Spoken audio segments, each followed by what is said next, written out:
Hello, I'm Ethan Chazin, a New York City-based business growth coach. And if you follow my channel, if you watch my videos, you know that I often shine a spotlight on organizations who are doing things that build amazing reputational brands and also doing pretty unethical, horrible things to destroy their reputation. Well, welcome to today's video. Novo Nordisk just announced several days ago, today's Friday, September 12th, that they are going to lay off 9,000 employees, 5,000 at corporate headquarters in Denmark, and that's about 11% of their workforce. So let's dive in.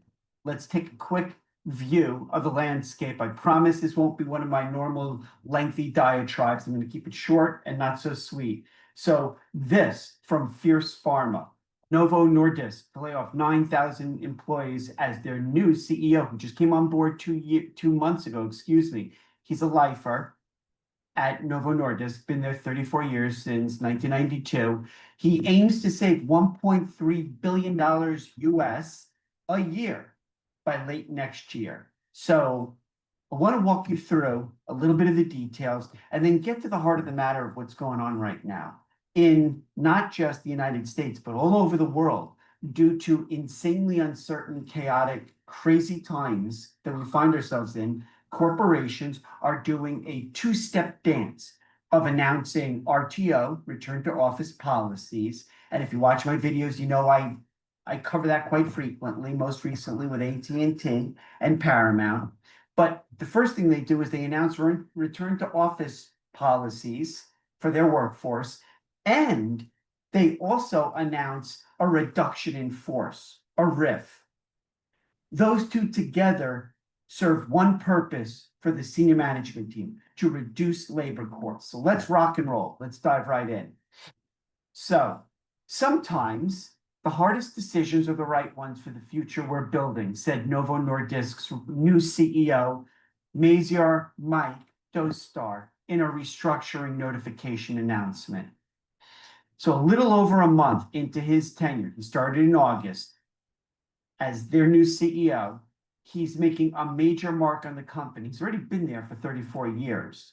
Last role he was appointed to in 2015 was EVP of International Operations. So in a bid to save about 8 billion Danish kroner or 1.3 billion US dollars at the end of 2026, they're going to lay off 9,000 people across their global workforce of 78,400.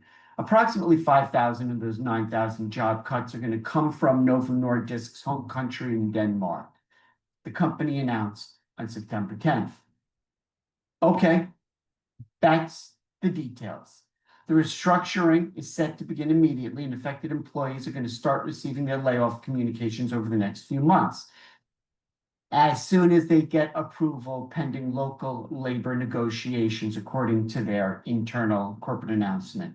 The company noted that it's also looking at additional initiatives to boost Novo's, get ready for this language. I am so sick and so tired of corporate BS speak, but let's just go there anyway.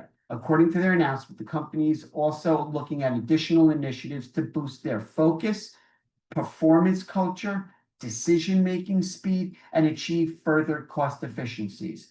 Here's Ethan Chazin's translation. We're firing people that we hired just a few years ago because we weren't prepared to deal with competition in obesity, in the obesity pharma market. Sometimes this is the CEO speak. Sometimes the hardest decisions are the right ones for the future we're building, Doustdar said in a Wednesday LinkedIn post, which I'm going to show you. Really? The right decision? For whom? For the 5,000 in Denmark who are going to be terminated? The 9,000 globally? Is it the right decision in the right direction for them? I'm confident that this is the right thing to do for the long-term success of Novo Nordisk. If you know me at all, if you watched any of my videos, the 640 on my YouTube channel, you'll know that I despise layoffs. I resent it pathologically, visceral. Why? Because if you as an organization care enough about your people to bring them into your organization, that is a contract of trust, employee-employer. You are making a commitment to your people. It's not the moment that the marketplace vagaries dictate financial hardship. Your knee-jerk first Pavlovian reaction is to lay off people. But they're doing it, and so is that nearly every other corporation that I can focus on. Novo is charting the move in an effort to better meet rising demand in the increasingly competitive consumer-driven obesity market, citing a slowdown in its sales in recent quarters. It's always financial, ladies and gentlemen. It's always financial. So over the past few years, Novo Nordisk's rapid scaling, meaning in the last few years, they've ramped up headcount. They've hired. They've gone through a talent acquisition global strategy, right? That has increased their organizational complexity and cost. The company explained in a press release. The transformation aims at addressing that complexity. So Novo Nordisk can invest more behind its science, commercial capabilities, and manufacturing ramp up, aiming to reach the millions of people who remain untreated. Translation again, we're going to take that money, we're going to pocket it, and we're going to use it to be able to fund figuring out how to be more competitive and remain competitive. The solution to that is to not get rid of people in the first place. I know what you're thinking. I'm sick and tired of people in the comment section saying, you must not know corporate. You know, everybody's replaceable. Every corporation has the right to replace or downsize or outsource or shift their workforce. I get it. It was done to me ad nauseum in 20 years in corporate America before I went out on my own. I get that. That's just indecent, immoral. It breaks the employee-employer contract. As part of this transformation, Novo Nordisk said it'll reallocate resources toward growth opportunities in its bread and butter diabetes and obesity businesses. Nevertheless, that prioritization does not imply that we are turning away from other areas, a Novo Nordisk spokesperson said in an emailed statement. We have ambitious plans within the rare disease domain with several exciting products being launched over the next few years, the spokesperson added. Novo did not specify which business areas will be hit by this restructuring. The reduction is going to result in a one-off cost savings of 8 billion Dutch kroner, about 1.3 billion US dollars, expected to dampen Novo's full-year operating profit by about 6% compared to their previous financial outlook that they released back in early August. The company now anticipates profit growth at a range of 4 to 10% for 2025, down from August 6th range of 10 to 16%. I'm sure those 9,000 employees are thrilled to fall on their swords for the financial performance of corporate Novo. I'm sure they're just, excited to be laid off. The restructuring plan comes quickly on the heels of Doustdar assuming the CEO role that he took on last month, August. Novo first telegraphed plans to part ways with its previous chief executive, Lars Frergaard Jorgensen, back in May, with the company attributing the decision to market challenges and the significant drop of the company's share price in recent months. It's what it always is. It's what it always is. Deference to shareholders at the expense of all the other stakeholders, most immediately and painfully from my perspective, employees. The staff reduction shouldn't come as a complete surprise. Prior to his departure, Jorgensen warned last month that cost-cutting measures were likely on the way to the company, telling a Danish news outlet that we probably won't be able to avoid layoffs. Several weeks later, Doustdar, when he came in as new CEO, having been EVP of International Operations, announced a hiring freeze in non-business critical areas. If you don't have to divine the tea leaves to know, if you've spent any time in corporate, that this is the go-to standard operating procedure. When financial challenge arise, decimate your workforce. Your people are deemed as replaceable assets. That's where I'm going today with this. Novo made waves with the launch of its semaglutide-based obesity drug, Wegovy, back in 2021, unlocking a prescription weight loss market that the analysts had pegged as one of the most lucrative fields in modern drug development. Look, I get this. I get this. I took an alternative to Wegovy called Zepbound from last November to about 2 months ago. I lost 60 pounds. I get this in terms of marketplace competition between Novo and direct competitors, most notably Eli Lilly.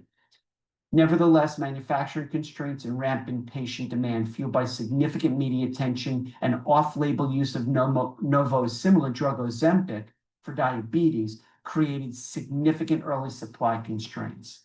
So I'm not going to go into any other detail other than to say compounding of both Novo and Lilly's obesity drugs is now ostensibly restricted by the FDA here in the United States. But that hasn't stopped outsourcers and other competitors from continuing to market cheaper alternatives of these popular Novo and Lilly drugs. Okay, but there's something more nefarious behind just layoffs, and it's endemic, not pandemic, it's endemic or problematic because this is the go-to strategy for corporations to do a two-pronged attack, a surgical strike on its workforce, if you would, to reduce labor costs and right the ship of financial underperformance. The first is layoffs. So the first thing you do is you determine, if you're senior management, X% of your workforce to get rid of. You also implement now the second step in this dance, RTO, return to office policy. So employees who can't or won't be able to return to office the way the corporation mandates, they'll self-select and they'll leave on their own volition. They'll leave so that you as the corporation don't have to formally lay them off and incur additional cost of compensation constraints associated with severing employment. If somebody leaves, they're gone. So RTO, return to office, and layoffs together is a multiplier effect of visceral destruction and toxic reduction in workforce. Okay, so let's talk a little bit about that. Again, from Fierce Pharma. Amid restructuring, Novo directs employees to return to the office. This from Kevin Dunleavy. One day, after announcing plans to cut 9,000 people in a major restructuring initiative, Novo has told employees that office work will be mandatory at the start of next year. So literally January 1, 26. They did go on to say that there's some flexibility between managers and employees. Both personal and business needs are met. Come on. That's just couching or softening the blow. That's corporate speak. The changes come 5 weeks into the tenure of new CEO Mazar Doustdar, who was tapped to replace previous CEO Jorgensen after the Danish company's sales have sputtered amid competition with Eli Lilly and compounding pharmacies in the lucrative US obesity market. There's a perk of America being an obese country, I guess. Just 15 months ago, Novo's market cap, check these numbers out, this precipitous decline in financial performance, because it is really, really significant. Just 15 months ago, Novo's market cap was nearly double that of any other company in Europe at $640 billion US. Today, September 2025, Danish drug maker ranks only number 7 at 242 billion in Europe alone. So it's took a massive hit.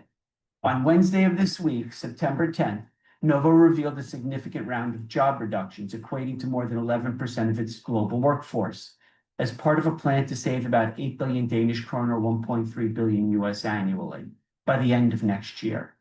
Doustdar followed up Thursday with the back to work decree. There you go. Boom, boom.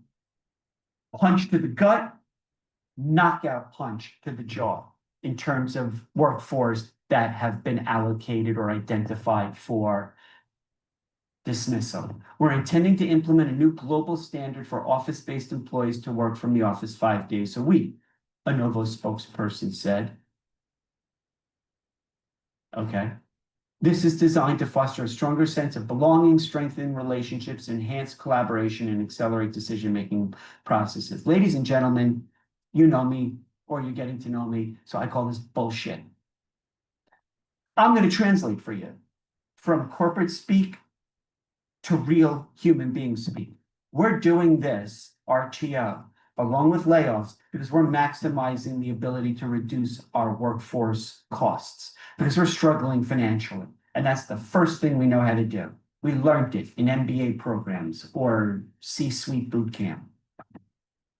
All that other stuff, collaboration, performance, productivity, BS. And why do I say that? We both know if you're forced to return to the office against your wishes as the condition for retaining your employment, you are not going to be as happy. You are going to probably be less happy, which means you'll reduce your performance and productivity. And if you really, really want to look into it, the research already exists. People who have checked out silent quitting, they don't perform at the same level. So that whole corporate gobbledygook speak of we want you to come back in the office to be more productive, it's not true. It's just not. So let's go a little bit further into this. Since his promotion to CEO August 7th, Doustdar has had to deliver several pieces of bad news, you think? 2 weeks ago, Novo canceled the contracts of newly hired employees who had yet to begin their tenures. Come on in. No. It's if it weren't the fact that it's so horrible, it would be almost comedic, the sheer predictability of this ad.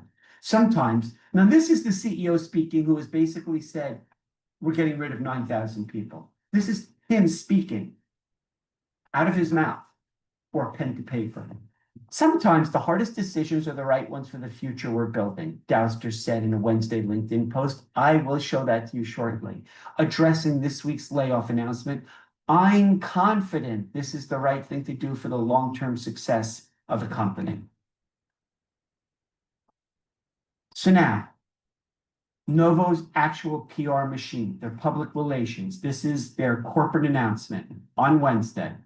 We're going to streamline operations. Okay, that's the first corporate speak, and reinvest for growth. That's the other part of this. Transformation. Listen to these bullet points of sheer, just absolute lacking emotional intelligence and empathy and ethics.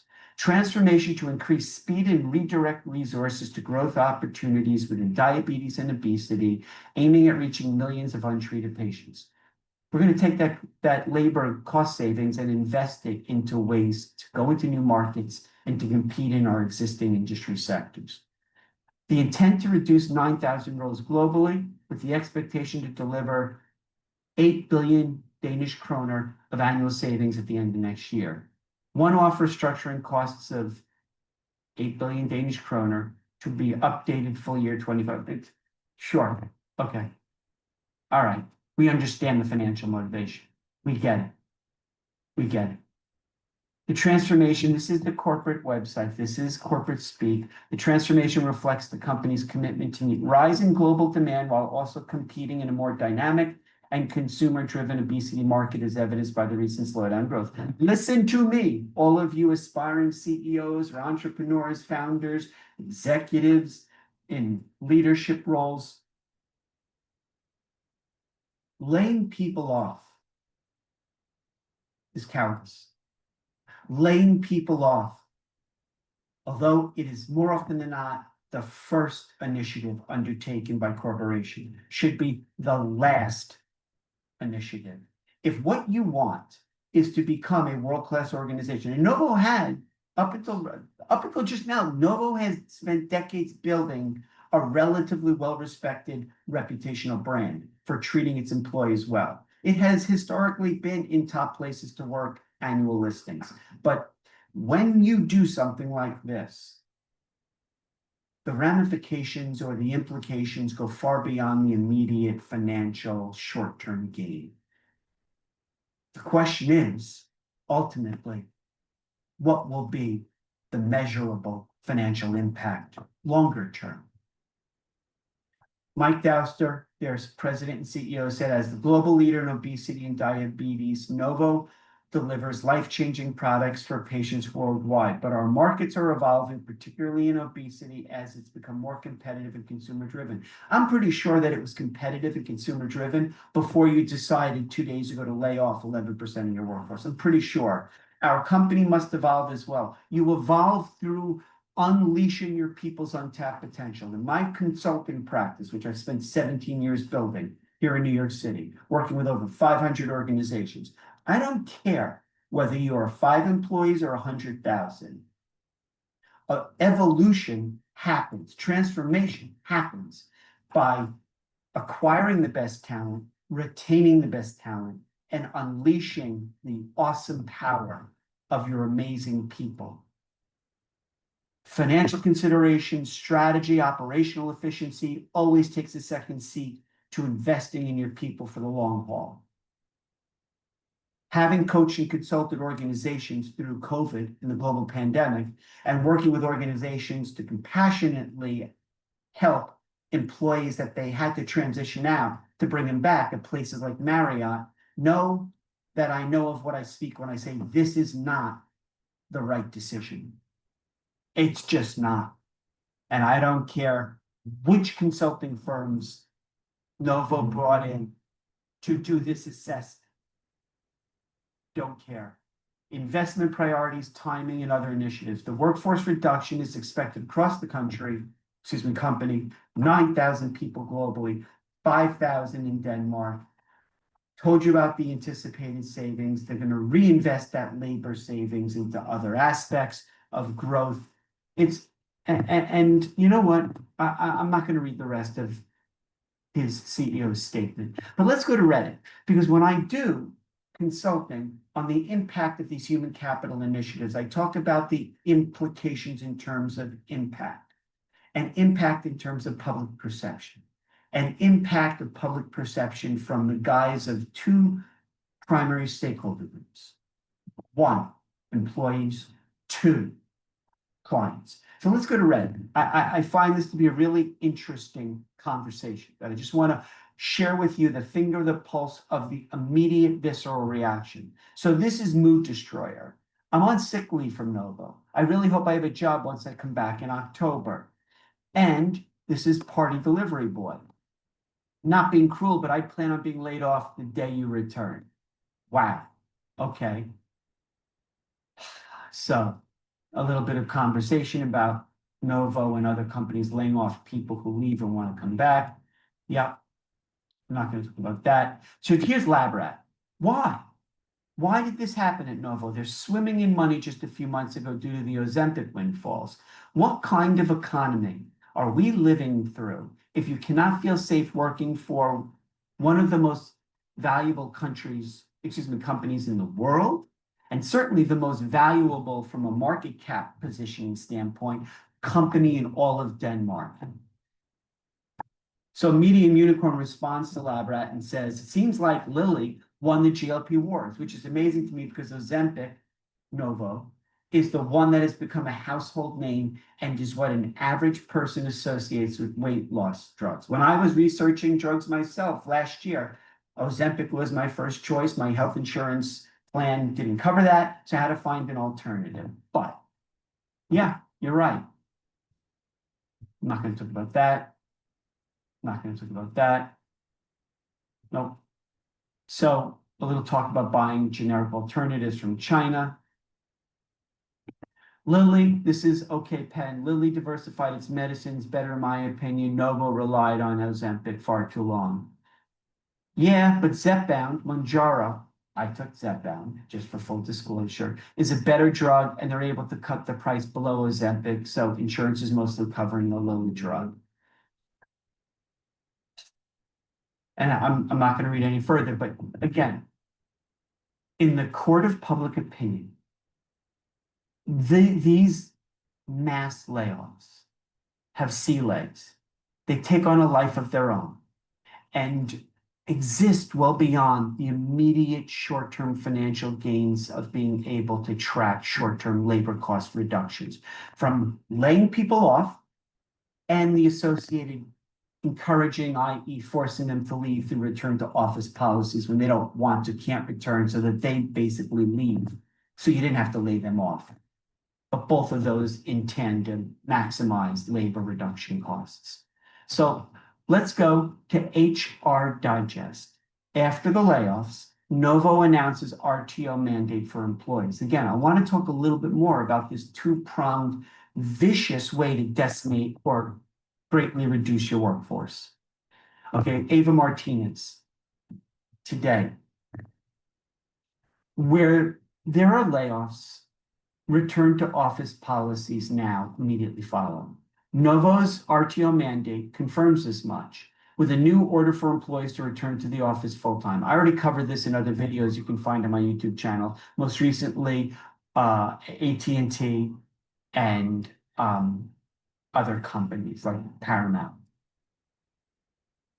So Novo just announced a 5-day in-office mandate after it cut 9,000 jobs this week.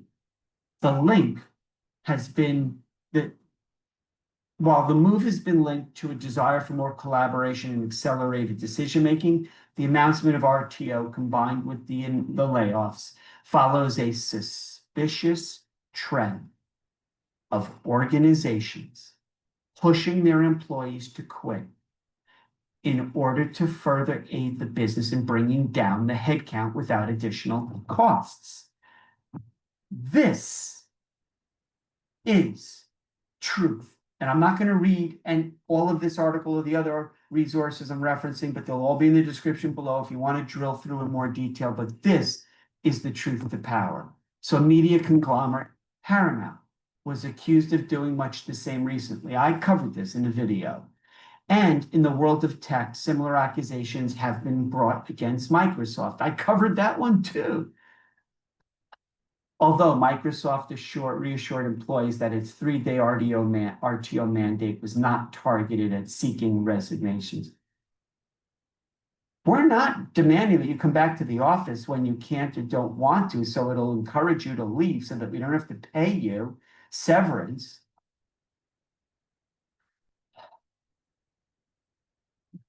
With the growing number of layoffs that we're seeing now and will continue to see as corporations struggle with remaining financially viable, the glory days, ladies and gentlemen, of remote work as a work-life balance option appear to be coming to an end. But experts have begun to question the effectiveness of these deceptive strategies of we're going to lay off part of our workforce, immediate positive gain from the financial performance impact, and RTO to encourage other people to go away, to resign, to quit, so we don't even have to pay them severance. We don't have to assist them with outplacement assistance. The Novo Nordisk RTO mandate follows layoff announcements in short order. When you do these two together, we get it. Layoffs alone, problematic. Return to office mandates, we get it. Put them together, multiplier effect, maximum workforce reduction to optimize financial performance through labor savings. The details around the Novo Nordisk RTO mandate are sparse, but the company's hoping to set a new global standard of work in the office. Oh, here comes that freaking corporate speak. Unlike some companies that have conceded to hybrid models, rather than go against the grain and bring employees back full-time, Novo's policy after layoffs of 9,000 people requires a full-time return to work for the remaining workforce. Sources from news agency Ritzau claim the company did not previously have a fixed policy on working from home, as the rules vary between countries and departments. So as a result, it's unclear how many workers will be freshly affected by the 5-day in-office requirement at Novo, and how many were already on their way to the office with some regularity. Report suggests that employees may have room to negotiate flexibility with managers on a case-by-case basis. Both personal and business needs can be met. What's the reason for the RTO mandate along with the just announced layoffs at Novo? Much like other businesses that have recommitted to in-person work, Novo Nordisk's decision to end virtual remote work has been linked to a desire for better collaboration and targeted results. I told you that's corporate BS speak. Employers appear to agree that good work culture and business practices can only thrive when employees work face to face, despite multiple reports suggesting, listen to these words, that employees are much happier and read between the lines, thus perform and produce at a higher level, thus maximizing their employer's productivity. They're much happier working from home. So here comes CEO Mike Doustdar in his statement.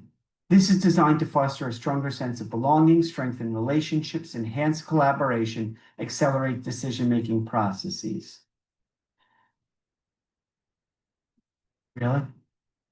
Under the new CEO, the company is hoping to reestablish itself firmly in the pharmaceutical market after a sales slump knocked off $450 billion US from the company's market cap last year. With the rise of competition in the weight loss drug industry, Novo's hoping to find its footing and pick up the pace of innovation. When you do layoffs and RTO mandates together, what's the end result? What's the impact on your workforce? Let me tell you what's going on. As if there wasn't enough chaos, and I'm talking from little old New York City in the United States, with Trump, Tangerine Man, and his second administration, going after other countries, imposing tariffs, ad hoc reactionary basis, day in, day out. It creates this cumulative sense of chaos, uncertainty, anxiety, fear, which is already driving corporations to do things like cut back on DE&I initiatives, mandate layoffs. That with RTO, that's an exponential multiplier effect of creating anxiety on your workforce. Business leaders who participated in a survey by the Federal Reserve Beige Book report acknowledge that RTO policies are an increasingly common way to bring down headcount without having to enforce layoffs. If we make our people come back, and they can't, and or they don't want to, they will leave, and we don't have to force them out and pay all the associated costs of compensating them for that. This strategy is a direct result of employees claiming that they would quit their employers. They would quit if their employers no longer allowed them to work from home. Last thing I want to touch on in this resource is, while HR teams may feel that voluntary exits are a more favorable choice than forcing their people out, employees are equally unhappy about the use of RTO mandates, encouraging them to leave. Some employees may commit to their cause and look for alternative employment, but with the job hugging trend gaining popularity, most will show up to work, they'll be resentful, they'll check out emotionally, they'll be angry at their employer, and that will have a ripple out effect in terms of their refusal to commit and engage and participate as proactively as possible. And that's the takeaway for leaders, executives, founders, HR, C-suite, you get it. So a little bit about Mike Doustdar. He joined the company back in 1992. He took a summer job as an office clerk in Vienna, and he basically copied papers while he was at university. And so he's moved up through the ranks. 2015, going from 1992, he graduates from university, he joins Novo full-time, he moves up through the ranks from 1992 to 2015, he becomes executive vice president of international operations, achieves a significant amount of success growing their international operations. And then from 2015 to 2025, he's in that role, and his reward is to become CEO last month. Now we get to the coup de grace, the last thing I want to talk about today. I saw the, Novo's announcement, obviously on the news. And then when I read this statement, I lost my proverbial, what. So I want to kind of just touch on this. I teach a public relations. I teach several classes, but I also teach a public relations class here in New York City. And I want to kind of look at this from a PR spin perspective. Mike Doustdar, new CEO of Novo, on LinkedIn, a platform that is probably in size the third largest country in the world behind India and China, with 900 million or so active accounts. Today marks my first day in my new job as CEO at Novo. Since the announcement last week, I've been doing a lot of listening, both internally and externally, and it's been a real opportunity to think about the road ahead. This kills me. If you read the newspapers or look at the stock markets, you would be forgiven for assuming our company is in crisis. That's not what I see on my first day as CEO. I see a company that has driven innovation in therapy areas that continue to have the highest unmet medical need and untapped demand. I see a company that has multiple growth drivers and a company that can accelerate its positive impact on the world. And above all, I see the Novo Nordisk that I have always loved, with its unique culture, heritage, and belief that its best days are always ahead. I come in today as our 6th CEO, knowing that we have all the right ingredients to be the best company in the world. A little bit more before I unleash hell fury. And yet I do believe we need to accept that the whole world can't be wrong. When you are criticized in life, as we have been over the last weeks and months, you can choose to be defensive or choose to reflect and renew. I have always chosen the latter. None of what he said in and of itself justifies a decision to lay off 11% of your workforce, more than 1 in 10 or 9,000 people globally. None of that need to innovate, adapt, adjust, learn, modify, transform. None of that should be a prerequisite for mass layoffs. It doesn't have to be that way.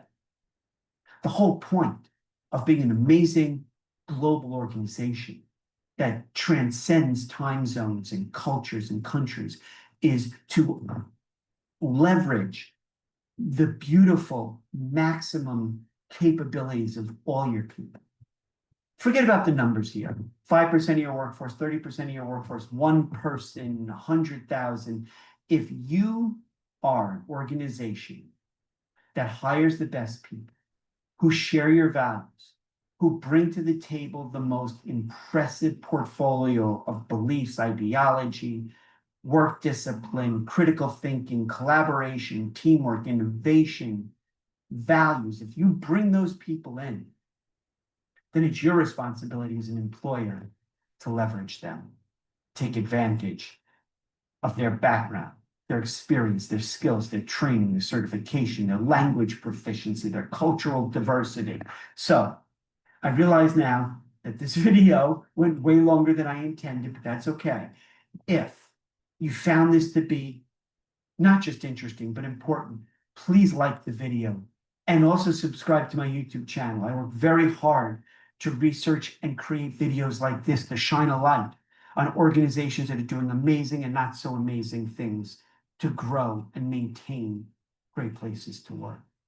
Send me some comments. Let me know what you think. And as always, I'll put all the links to all of the resources in the description below. Thank you so much for coming in and checking out this video and supporting my work. I really, really appreciate it. Thank you so much. Take care.